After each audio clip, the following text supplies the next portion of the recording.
বাস্তবতার ভিত্তিতে কথা বললে কিন্তু একটু গায়ে লাগে ভাই। হ্যাঁ চাচা, সে গায়ে লাগা না, ও চাচা একটু বলতে দেন। চাচা শুরু করতে পারিনি তো এখনো। আমি যদি এখন সুদ নিয়ে ওয়াজ করি তা সুদখোরদের গায়ে লাগবে না? আমি ঘুষ নিয়ে ওয়াজ করলে ঘুষখোরদের গায়ে লাগবে না? অবশ্যই গায়ে লাগবে। তো দোষ থাকে যাদের গায়ে লাগে তাদের। কথা বলছে না ইনশাল্লাহ। তাইলে কথা শুরু করা যাক। আমরা আজকে আলোচনা করতে চেয়েছি যেই বিষয়ে, আপনারা আমার কথা মনোযোগ দিয়ে শুনেন, আমি মাঝে মধ্যেই প্রশ্ন করব। আজকে আলোচনার বিষয় ভালো মৃত্যু লাভের উপায়। এই ছেলেরা বাবারা কথা বলবা না, খুব মন দিয়ে শোনো বাবা। হ্যাঁ শোনো, কথা বলবো না। আজকে আলোচনার বিষয় ভালো মৃত্যু লাভের উপায়। যদি আপনারা আমার কথা বুঝে থাকেন তাহলে বলেন আজকে আলোচনার বিষয় কি? লাভের। এখানে যারা আছেন সবাই কি ভালো মৃত্যু চান? সবাই কি ভালো মৃত্যু চান? ভালো মৃত্যু তো চাইতেই হবে, কারণ মৃত্যু যার ভালো না কবর তার ভালো না, কবর যার ভালো না হাসর তার ভালো না, হাসর যার ভালো না মিজান তার ভালো না, মিজান যার ভালো না ফুলসিরাত তার ভালো না, ফুলসিরাত যার ভালো না তার কপালে আল্লাহর জান্নাত জুটবে। তাইলে আমরা সবাই ভালো মরণ।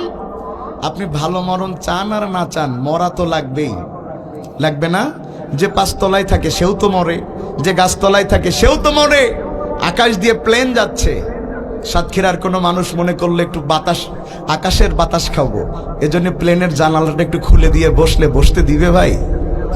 প্লেনওয়ালা বলবে, পাইলট বলবে আপনার আমি ফেলে দিব আকাশ থেকে তাও ভালো, কিন্তু বাতাস ঢুকতে দিব না। কথা কি ঠিক? কেন বাতাস ঢুকতে দেয় না? কারণ বাতাস ঢুকলে প্লেন ব্যালেন্স হারিয়ে ফেলবে, ক্র্যাশ হবে, মানুষ মারা যাবে।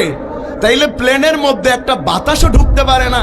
সেই প্লেনের মধ্যে মিস্টার আব্দুল সামাদ উঠেছে, আধা ঘন্টা পরে তার কোনো নড়াচড়া নেই, তাকে গা ধরে ঝাঁকা মেরেছে, পড়ে গিয়েছে হেলে। তার মানে বোঝা গিয়েছে মিস্টার আব্দুল সামাদ ইন্না লিল্লাহি ওয়া ইন্না ইলাইহি। আচ্ছা, যেই প্লেনের মধ্যে বাতাস ঢুকে না, ওই প্লেনের মধ্যে এত বড় মৃত্যুর ফেরেশতা ঢুকলো কেমনে? তার মানে আপনি যেখানেই থাকেন, যেই সুরক্ষিত দুর্গের মধ্যেই থাকেন, সময় হয়ে গেলে আপনার মৃত্যুকেও ঠেকাতে পারবে। আমার আল্লাহ বলেন, ইযা জাআ আজালুহুম লা ইস্তাখিরুনা সাআতাও ওয়া লা ইস্তাকদিমুন।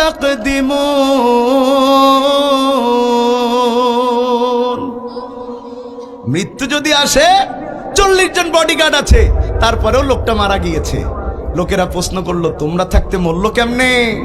বলতেছে, আমরা বডির গার্ড ছিলাম, বডি তো ঠিকই আছে, একটা পশমও নষ্ট হতে দেই নাই। মাঝখান দিয়ে রুহু তো কোনো গার্ড হয় না, যার রুহু সে নিয়ে গেছে, বডির গার্ড হয়, রুহের কোনো গার্ড হয়? কথা বলেন, রুহের কোনো গার্ড হয়? তাইলে আমরা নিশ্চিত হলাম আমাদেরকে মরা লাগবে। সুম্মা ইলাইনা তুরজাউন, আর মরার পরে আল্লাহর কাছে ফিরে যাওয়াই লাগবে। কথা কি ঠিক?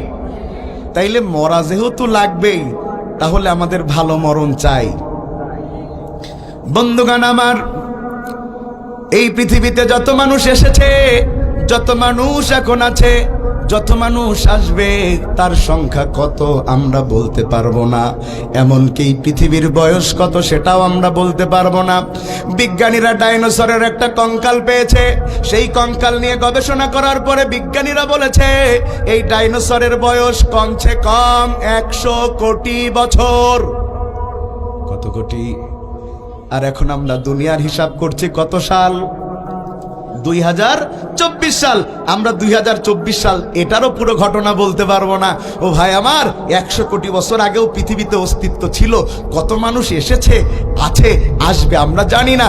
যত মানুষ এই দুনিয়াতে এসেছে এবং আসবে, এর মধ্যে সর্বশ্রেষ্ঠ মহামানব কে? সবাই বলেন মুহাম্মাদুর রাসূলুল্লাহ। তার সম্পর্কে আল্লাহ বলেন, ওয়া ইন্নাকা লাআলা খুলুকিন আযীম। এমন একজন মানুষ হয়তোবা আকাশ জমিন ফিতা দিয়ে মাপা সম্ভব, কিন্তু এই নবীর চরিত্র মাপা সম্ভব নয়। আল্লাহু আকবার। সেই নবীর সম্পর্কে আয়েশা রাদিয়াল্লাহু তাআলা আনহা সে ঠিক এইভাবে বলেন, আনতা রাজুলুন গুফিরা লাহু মিন জামবিহি তাকাদ্দামা ওয়া তাআখার। ও নবী, আপনি তো সেই ব্যক্তি যার আগেও কোনো গুনাহ নাই, পরেও আল্লাহ কোনো গুনাহ রাখেন নাই। সুবহানাল্লাহ। আসলে কোনো নবী গুনাহ করেই নাই, নবীরা মাসুম। এরপরে আপনি আমি যেদিন হাসরের দিন দাঁড়াবো, সবাই দাঁড়াবো না? আজকে আমি ওইখানে বসেছি চেয়ারে, আপনারা বসেছেন নিচে। ওই দিন আমার জন্য কোনো চেয়ার থাকবে কি? সরকারি দল কি বিরোধী দল, কারোর জন্য কোনো চেয়ার থাকবে? সবার মর্যাদা সমান। ওই দিন সব মানুষ চিন্তা করবে নিজেকে নিয়ে, মুখ দিয়ে খালি একটাই শব্দ, ইয়া রাব্বি ইয়া নাফসি। শুধু আমি ইনামুল হাসান বিন নূর নই, আমার পাশে বসা মুরব্বী উনিও বলবেন ইয়া রাব্বি ইয়া নাফসি। আমার পাশে বসা রুহুল্লাহ বিলালি ভাই, আপনাদের বড় আদরের খতিব, তিনিও বলবেন ইয়া রাব্বি ইয়া নাফসি। ওই যে ইসলামিক সিটি টিভির ওনার বসে আছে তরিকুল ইসলাম ভাই, উনিও বলবেন ইয়া রাব্বি ইয়া নাফসি। এই জেলার যিনি প্রশাসক, তিনিও বলবেন ইয়া রাব্বি ইয়া। শুধু মানুষ আমরা নই, প্রত্যেক নবী পর্যন্ত বলবে ইয়া রাব্বি ইয়া নাফসি। আদম আলাইহিস সালাম বলবে ইয়া রাব্বি ইয়া নাফসি, লূত আলাইহিস সালাম ইয়া রাব্বি ইয়া নাফসি, সব নবী বলবেন ইয়া রাব্বি ইয়া নাফসি। শুধুমাত্র একজন মানুষ, তিনি সেদিন ইয়া রাব্বি ইয়া নাফসি বলবেন না।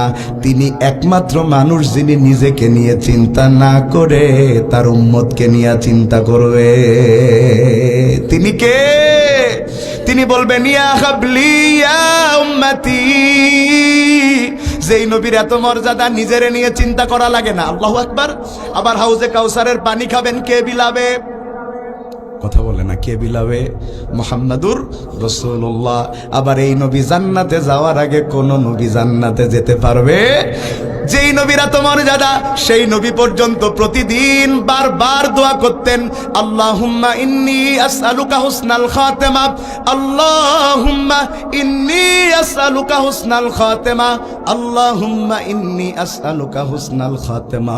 আল্লাহ, আপনি আমাকে ভালো মৃত্যু দান করেন। কে দোয়া করতেন? যার কোনো গুনাহ নাই, তিনি দোয়া করতেন ভালো মৃত্যু দান করেন। তাইলে নবী যদি ভালো মৃত্যু চায়, বান্দা অবশ্যই তো আমাদের ভালো মৃত্যুর দরকার আছে না নাই? এই সমাজে কিছু মানুষ আছে, তারা মারা গেলে মানুষ ইন্না লিল্লাহ না পড়ে আলহামদুলিল্লাহ পড়ে। কথা বলছেন না কেন? শুধু কি তাই?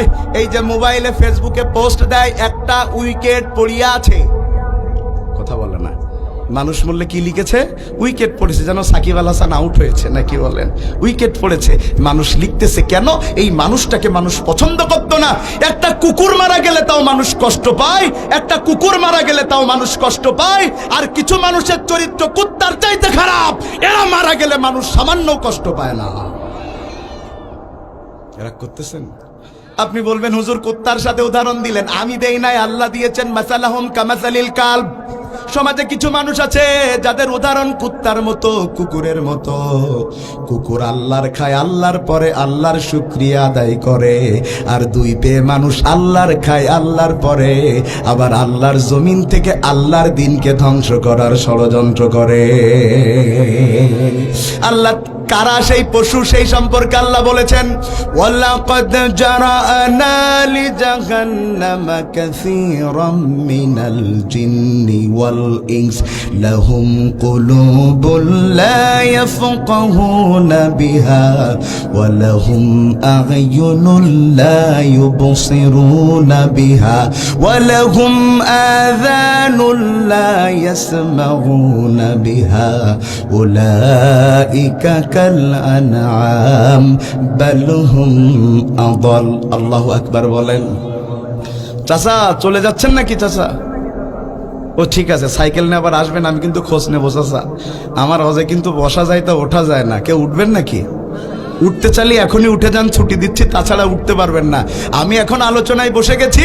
আমি টিচার, আপনারা ছাত্র। ক্লাসরুমে যেমন ছাত্র টিচারের অনুমতি ছাড়া উঠতে পারে না, আপনারাও পারবেন না। ঠিক আছে কথা? শুধু প্রস্তাব লাগলে উঠতে পারবেন। তবে যদি কেউ প্রস্তাব ফেরার নাম করে বাড়ি যাওয়ার ধান্দা করেন, কইরেন না ভাই, এমন বদদোয়া করব, প্রস্তাব শুরু হবে তা মরার আগে শেষ হবে না। এবার কি কেউ বাড়ি যাবেন? আর আমি তো সেই হুজুর না যে চোখ বুজিয়ে ওয়াজ করব, চোখ খুলে দেখবো সামনে কেউ নাই, খালি ওইখানে ওই দুটো আল্লাহর ওলি বসে আছে।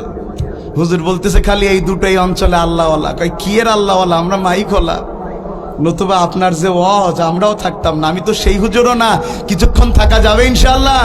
শুনেন, আল্লাহ বলছেন যদিও আল্লাহ চান না মানুষ জাহান্নামে যাক। আল্লাহ কি চান মানুষ জাহান্নামে যাক? তাও সেই আল্লাহই বলছেন তবে অধিকাংশ মানুষ আর জিন জাহান্নামে যাবে। এখান থেকে একটা কথা শুনে যান, মানুষ জান্নাতেও যাবে জাহান্নামেও যাবে। ভালো আমলে জান্নাত, খারাপ আমলে।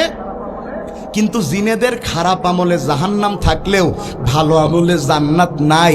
জিনেদের যাদের ভালো আমল এদেরকে আল্লাহ ধ্বংস করে দিবে, এদের জান্নাত নাই, কিন্তু খারাপ আমলের জন্য